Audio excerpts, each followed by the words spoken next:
Pinina era un personaje tan importante como Pablo Escobar dentro del bajo mundo antioqueño. Un guerrero leal, sincero, amable, respetuoso, tranquilo, rápido con la pistola y la mente y sobre todo muy inteligente y sagaz. La traición siempre llega de donde menos la esperas.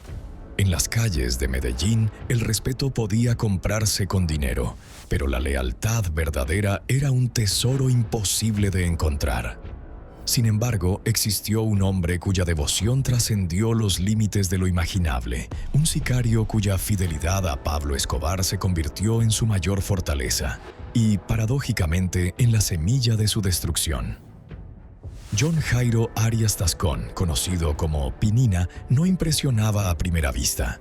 Con apenas 1,54 metros de estatura y una voz tan aguda que parecía la de un niño, nadie hubiera imaginado que tras esa apariencia frágil se escondía la mente militar más brillante del cartel de Medellín.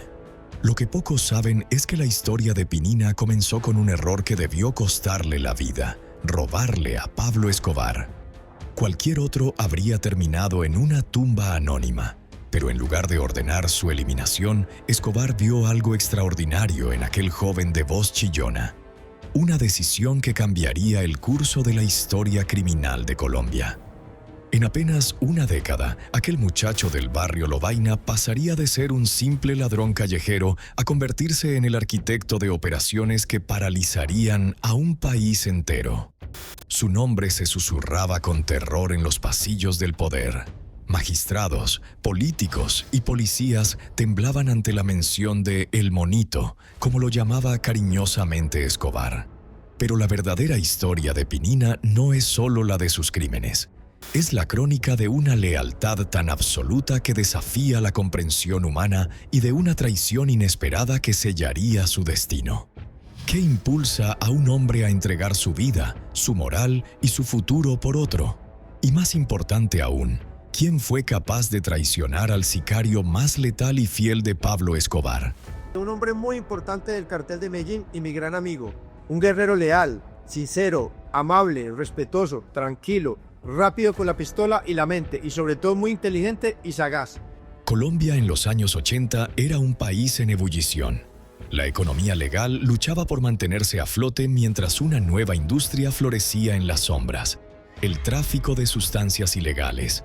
El auge de esta actividad ilícita transformó a Medellín en el epicentro de una nueva forma de poder. Los barrios marginales, antes olvidados por el Estado, se convirtieron en territorios fértiles para el reclutamiento de jóvenes dispuestos a todo por escapar de la pobreza. En este contexto, el encuentro entre Pinina y Pablo Escobar no fue casualidad, sino el resultado inevitable de dos fuerzas destinadas a colisionar. La Medellín de aquella época era una ciudad de contrastes brutales. Mientras en El Poblado y Laureles las familias tradicionales mantenían su estilo de vida acomodado, en las comunas de las laderas la realidad era muy distinta. Allí, donde el Estado brillaba por su ausencia, surgían figuras alternativas de autoridad y nuevos modelos a seguir. Para un joven como Pinina, criado en estas condiciones, las opciones eran limitadas. La educación formal no ofrecía perspectivas reales de progreso, y los trabajos disponibles apenas permitían sobrevivir. En cambio, el mundo del crimen prometía algo que parecía inalcanzable: reconocimiento, respeto y, sobre todo, la posibilidad de escapar de la miseria. Después de que Pinina le robara, fue buscado por uno de los hombres de Escobar, conocido como el Flaco Calavera. Para sorpresa de Pinina, en lugar de enfrentar la eliminación que esperaba, recibió una oferta: trabajar para el hombre al que había robado. Con su instinto para reconocer el talento en bruto, Escobar vio en aquel joven delgado y de voz chillona algo que otros pasaban por alto: un potencial extraordinario para la lealtad y la eficacia. Pinina comenzó como un simple mensajero y maletero, encargándose de asuntos aparentemente menores, como llevar y traer a las amantes de Escobar. Sin embargo, pronto tendría la oportunidad de demostrar sus verdaderas capacidades. El punto de inflexión llegó cuando el grupo guerrillero M-19 decidió secuestrar a varios narcotraficantes y sus familias. Como respuesta, se formó el grupo Muerte a Secuestradores, MAS, donde Pinina encontró su verdadera vocación: Bajo este estandarte, capturó a varios comandantes guerrilleros y aplicó métodos de interrogatorio extremo que revelaron su naturaleza despiadada. Escobar, impresionado por su eficiencia, comenzó a confiarle misiones cada vez más importantes. La relación entre ambos se fortaleció durante un viaje a Estados Unidos, donde Pinina acompañó a su patrón y a Gustavo Gaviria. Fue testigo de cómo estos hombres, que controlaban un imperio criminal, se vestían como turistas comunes en el Museo del Oeste. Esta cercanía le permitió conocer el lado humano de Escobar, creando un vínculo que trascendía la simple relación jefe-subordinado. Pinina era un personaje tan importante como Pablo Escobar dentro del bajo mundo antioqueño. Pinina es el número uno, el más importante de todos. Eso sí, no hay ninguna duda. Mientras tanto, el panorama político en Colombia cambiaba. En el Congreso se debatía la extradición de narcotraficantes, una amenaza que Escobar consideraba peor que la muerte misma. La preocupación ya no era el secuestro, sino la posibilidad de terminar en una prisión estadounidense. Ante esta nueva amenaza, Pinina no se acobardó. Por el contrario, asumió nuevas responsabilidades y se ganó la reputación de ser el hombre de los trabajos difíciles. Su eficacia era tal que incluso José Gonzalo Rodríguez Gacha, conocido como El Mexicano y otro líder del cartel de Medellín, lo llamaba para resolver situaciones complicadas en sus laboratorios cuando algo se perdía. La confianza que inspiraba no se basaba solo en su capacidad para la violencia, sino en cualidades más sutiles. Un espíritu sobrio, sereno y tranquilo. Nunca hablaba de más, una virtud invaluable en un mundo donde las palabras podían costar la vida. Estas características lo convirtieron en el protector de los capos. Escobar veía en él a un guerrero nato con gran capacidad organizativa. Así, Pinina ascendió hasta convertirse en el hombre de mayor confianza del cartel, encargado de controlar las oficinas del crimen en Medellín. Estas no eran simples centros de operaciones, sino complejas estructuras que controlaban bandas enteras de sicarios. Junto a otros lugartenientes como El Chopo y El Negro Pavón, Pinina organizó y coordinó bandas como Los Priscos, Los Quesitos, Los Cachos y Los Naranjitos, conformando el brazo armado del cartel. Su red se extendía por toda la ciudad, infiltrando instituciones y creando un sistema de inteligencia que hacía casi imposible atraparlo. Para 1984, Pinina ya no era el simple delincuente de barrio que había comenzado robando. Se había transformado en una pieza fundamental de una maquinaria criminal que desafiaría al Estado colombiano y sembraría el terror en todo el país. La Medellín de aquella época se convirtió en el escenario de una guerra no declarada. Las bombas, los asesinatos selectivos y las amenazas eran parte de la vida cotidiana. En medio de este caos, Pinina se movía como pez en el agua, coordinando operaciones, estableciendo alianzas y, sobre todo, protegiendo a su patrón. El joven que alguna vez había sido expulsado de la escuela por su comportamiento violento, ahora dirigía una red criminal sofisticada, con conexiones que llegaban hasta los más altos niveles del poder. Su transformación no fue gradual, sino meteórica. En menos de una década pasó de ser un ladrón de poca monta a convertirse en uno de los criminales más buscados de Colombia. Escobar confiaba tanto en Pinina que le había encomendado la misión más importante de todas. En caso de que sus enemigos acabaran con su vida, Pinina lo reemplazaría en el cartel de Medellín y quedaría a cargo de proteger a su familia. Esta responsabilidad extraordinaria demostraba el nivel de confianza que el capo depositaba en su lugarteniente, una confianza que pocos habían logrado obtener en un mundo donde la traición era moneda corriente. Y todo comenzó con un robo que, en lugar de costarle la vida, le abrió las puertas a un mundo de poder inimaginable. Un mundo donde la lealtad era tan valiosa como escasa, y donde Pinina se convertiría en la excepción a la regla. El ascenso de Pinina dentro del cartel de Medellín no fue gradual, sino meteórico. A medida que demostraba su valía, Escobar le confiaba operaciones cada vez más complejas y sensibles. Cuando el ministro de Justicia, Rodrigo Lara Bonilla, intensificó su cruzada contra el narcotráfico, amenazando con desmantelar el imperio que Escobar había construido, Pinina recibió la misión que marcaría un antes y un después en la historia de Colombia. Y por último, el señor ministro de Justicia le mintió al país cuando le dijo que no iba a renunciar. Vamos a ver qué pasa en estos próximos días. La noche del 30 de abril de 1984, Lara Bonilla fue eliminado mientras se trasladaba en su vehículo en Bogotá. Aunque los ejecutores materiales fueron miembros de la banda de los Quesitos, fue Pinina quien diseñó meticulosamente el plan. Cada detalle había sido considerado. La ruta del ministro, los puntos de escape, incluso las contingencias en caso de que algo saliera mal. Era un plan perfecto en su brutalidad y funcionó exactamente como estaba previsto. Tras el hecho, la policía comenzó a buscar a un tal Franco Naranjo, uno de los tantos alias que Pinina utilizaba para moverse en las sombras. Para eliminar pruebas en su contra, ordenó silenciar a la novia de Byron Velázquez, el sicario que había ejecutado a Lara. Este patrón se repetiría una y otra vez. Pinina no solo ejecutaba las órdenes de Escobar, sino que se encargaba de borrar cualquier rastro que pudiera conducir a él o a su patrón. Era metódico, precavido y, sobre todo, implacablemente eficaz. Tras el homicidio de Lara, Pinina acompañó a Escobar a Panamá, donde permanecieron hasta que las aguas se calmaron. A su regreso, su misión se amplió. Ya no solo se trataba de eliminar enemigos, sino de infiltrar a la policía y al ejército en sus más altas esferas. La red de informantes que construyó fue tan efectiva que prácticamente ningún movimiento de las autoridades pasaba desapercibido. Si un operativo se planeaba contra el cartel, Pinina lo sabía antes de que se ejecutara. La respuesta del gobierno colombiano al asesinato de Lara fue contundente. Intensificó la persecución contra el cartel. Escobar, sintiendo la presión, decidió crear una organización llamada Los Extraditables, con el lema «Preferimos una tumba en Colombia a una celda en Estados Unidos». Desde ese momento, la violencia escaló a niveles sin precedentes. Pinina se convirtió en el brazo ejecutor de esta nueva estrategia.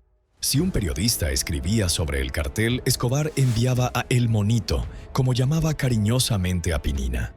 Si un policía los perseguía, la respuesta era la misma. Cuando el procurador Carlos Mauro Hoyos emitió órdenes de captura contra los capos, Pinina sabía exactamente qué hacer. Tenía varios lugartenientes listos para ofrecer sobornos, o si estos eran rechazados, para usar la violencia. Esta guerra contra el Estado lo volvió millonario. Para mediados de los años 80, las autoridades estimaban que Pinina poseía una fortuna de más de 500 millones de pesos colombianos. El niño pobre de Lovaina ahora se movía en los sectores más exclusivos de Medellín, exhibiendo su riqueza y adquiriendo propiedades por todo el departamento de Antioquia. En una de sus operaciones viajó a Bogotá con Rodolfo Prisco para eliminar a un juez y otras personalidades que amenazaban al cartel.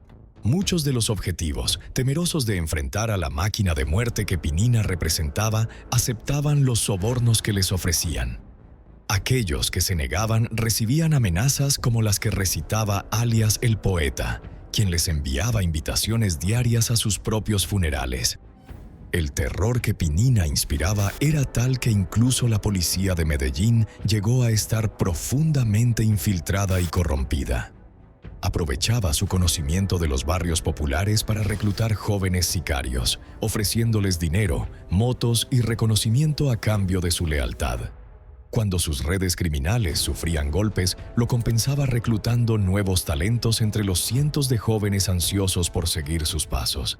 Se encargaba personalmente de entrenar a otros sicarios como Popeye, Topo, Don Germán y Maradona en las artes de la guerra urbana. Pablo Escobar y Rodríguez Gacha se referían a él como el bandido perfecto, por su capacidad organizativa y su discreción.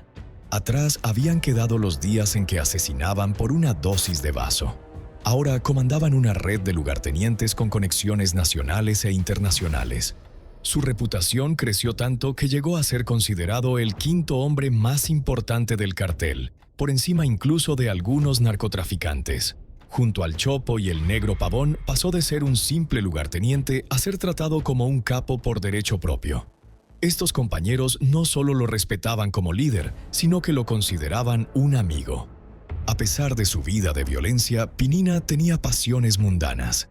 Le encantaba arreglar motos en talleres, escuchar música salsa y, sobre todo, seguir al Atlético Nacional.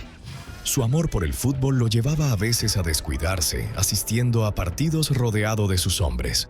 En varios allanamientos a sus propiedades, las autoridades encontraron fotografías y camisetas autografiadas por jugadores de la época. La lealtad era un valor fundamental para Pinina, pero también esperaba lo mismo de sus subordinados. Cuando descubrió que un trabajador del cartel de Cali, apodado Piña, había intentado eliminar a su amigo, el Negro Pavón, recurrió a Escobar para vengar la ofensa. Escobar, que siempre respaldaba a sus lugartenientes, exigió que le entregaran a Piña. Pero Francisco Herrera, uno de los líderes del cartel de Cali, se negó. Este incidente marcó el inicio de una guerra abierta entre los carteles de Medellín y Cali. En enero de 1988, hombres del cartel de Cali intentaron eliminar a Escobar colocando un carro bomba cerca del edificio Mónaco, donde vivía con su familia. Confundieron a Fernando, el hermano de la esposa de Escobar, con Pablo y detonaron el explosivo. Aunque Escobar sobrevivió, el atentado dejó varios heridos. Pinina logró capturar a los responsables, conocidos como el Indio y el Pecoso. Los sometió a interrogatorios extremos y obtuvo información crucial. El carro bomba había sido escondido en Montecassino y los explosivos habían sido proporcionados por un español y un argentino en una finca de Cartago, propiedad de un hombre apodado Rasguño, amigo de Miguel Rodríguez Orejuela del cartel de Cali.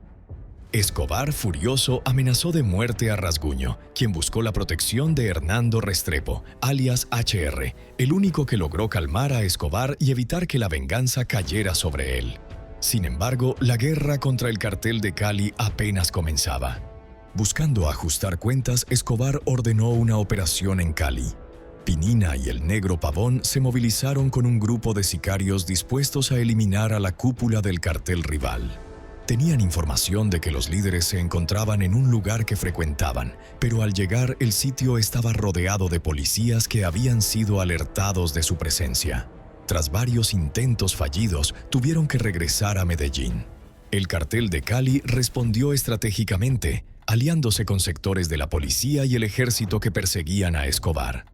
En medio de esta guerra, Pinina sufrió un duro golpe personal: la pérdida de Fabián Tamayo, alias Chirusa, su mano derecha. Chirusa era un lugarteniente despiadado que controlaba bandas en sectores como Guayabal y tenía a su servicio a sicarios como La Quica, El Pájaro y Enchufe. Además, reforzaba la seguridad de Escobar y contaba con oficiales de policía que le informaban sobre operativos. La muerte de Chirusa fue un golpe devastador para Pinina. Aparentemente fue abordado por un grupo de sicarios que tomaron fotos de su cuerpo y las distribuyeron por Medellín. Pinina, determinado a encontrar a los responsables, interrogó a varios discípulos de Chirusa. Junto a Giovanni Lopera, alias La Modelo, llegó a la conclusión de que el cartel de Cali había pagado a sicarios para vengarse, creyendo que Chirusa los había traicionado.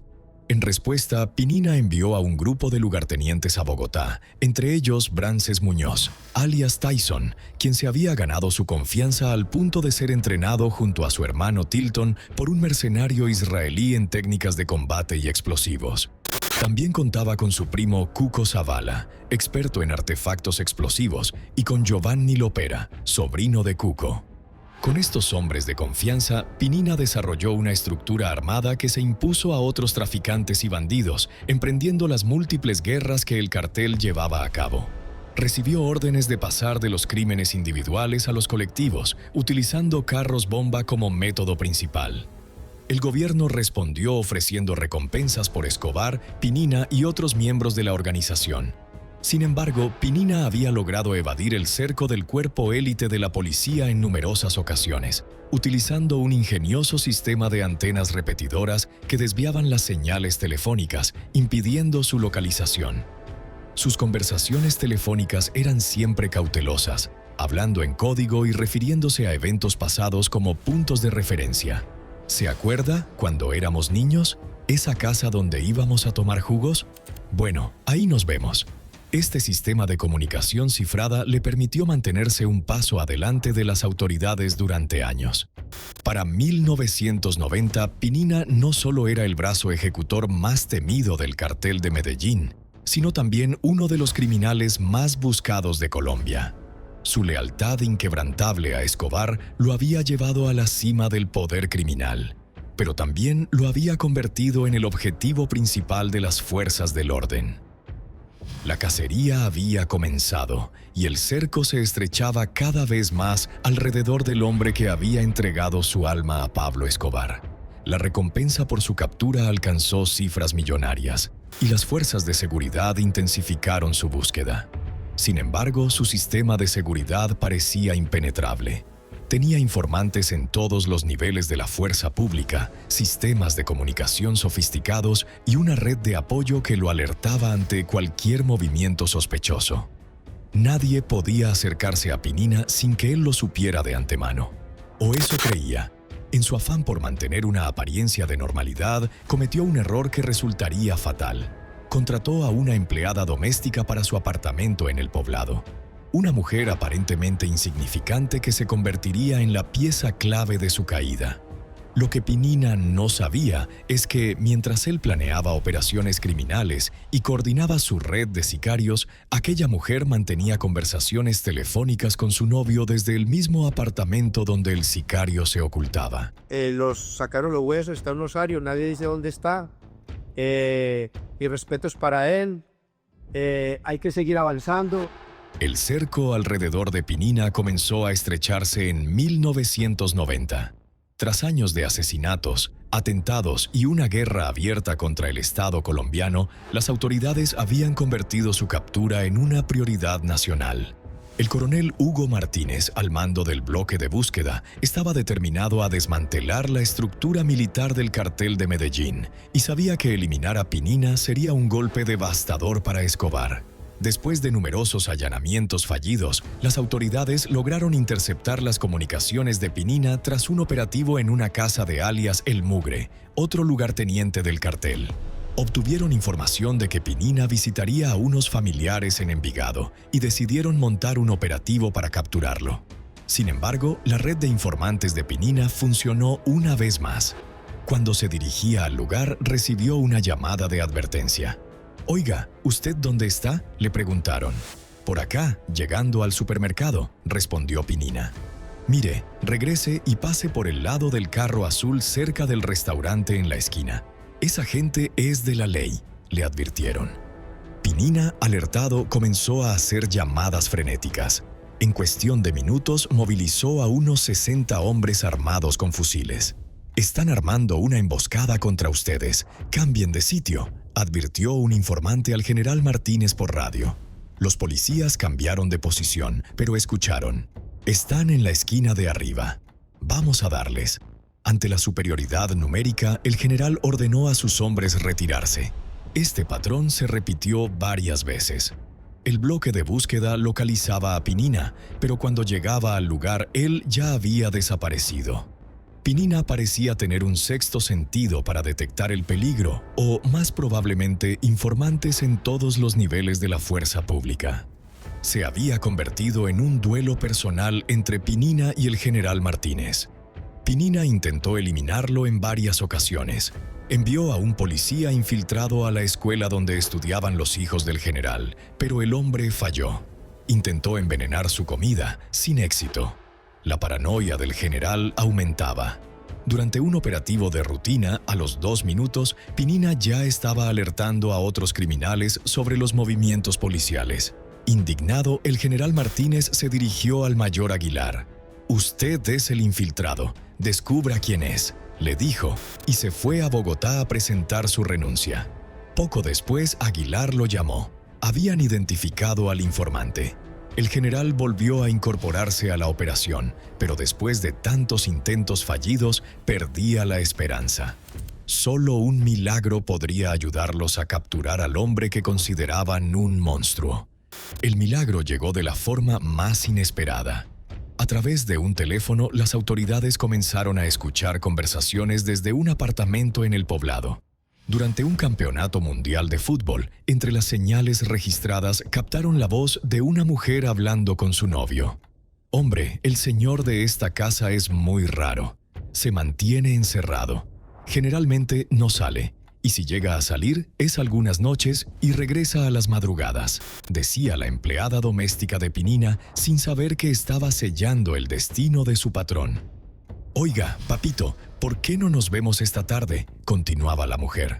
«Sí, amor», respondió el novio, un simple mensajero de una pequeña fábrica. Las autoridades montaron guardia y tras un análisis identificaron al novio y lo capturaron. «¿Usted es el novio de tal mujer?», le preguntaron. «Sí», respondió el hombre. «Hay una recompensa de 200 millones de pesos por el patrón de su novia. ¿Le interesa?». El hombre aceptó colaborar, aunque realmente no sabía dónde vivía la mujer. «Ella nunca permite que yo me acerque ni la acompañe hasta el edificio donde trabaja», explicó. Cuando muere Pinina, pues todavía Pablo Escobar es el gran poder delincuencial de Colombia, no solo de Valle de Aburrá.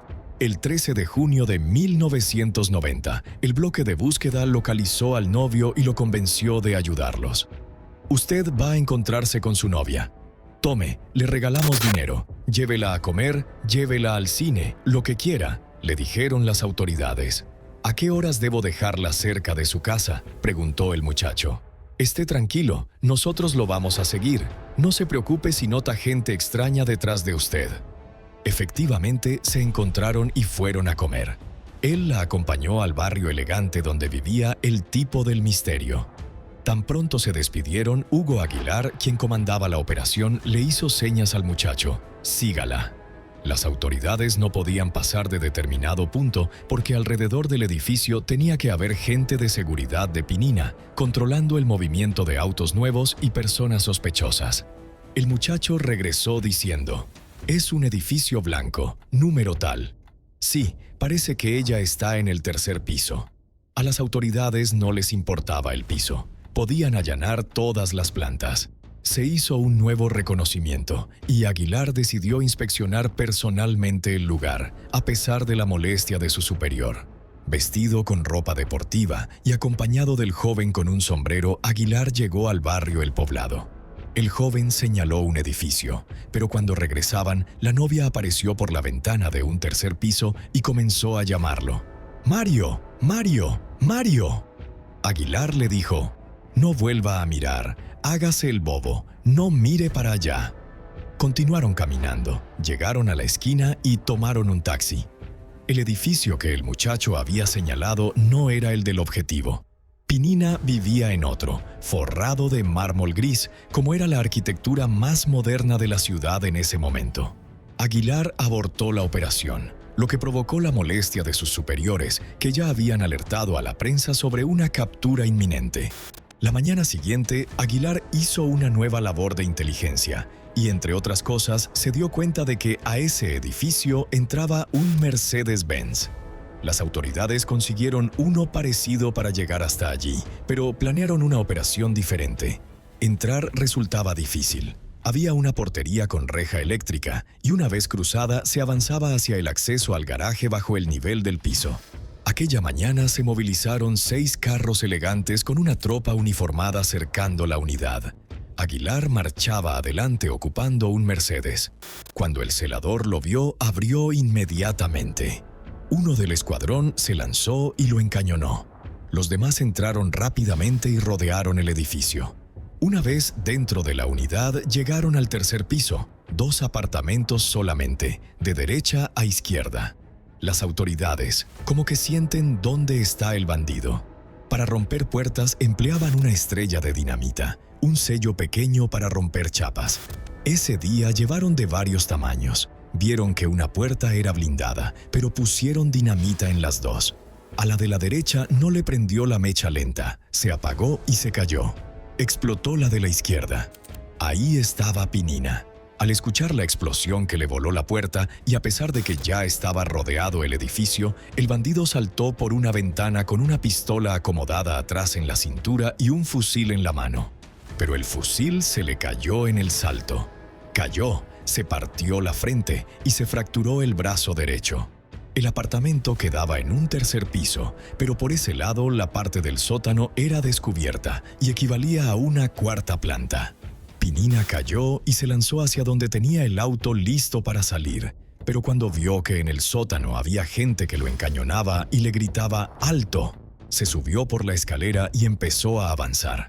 Cuando subió las escaleras, se sintió rodeado y comenzó a disparar con una cadencia de fuego intensa a pesar de tener el brazo derecho quebrado. Le respondieron con el mismo ritmo. Sus balazos fueron perdidos y muy desviados porque se hallaba impedido para disparar con la izquierda. En ese momento, Aguilar le dio un balazo en el pecho, el tercero que le logró.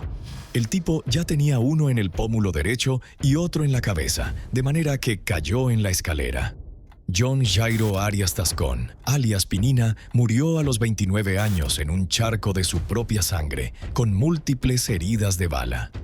Así terminó la vida del sicario más letal y fiel de Pablo Escobar, traicionado por quien menos hubiera imaginado. Una empleada doméstica que simplemente quería ver a su novio.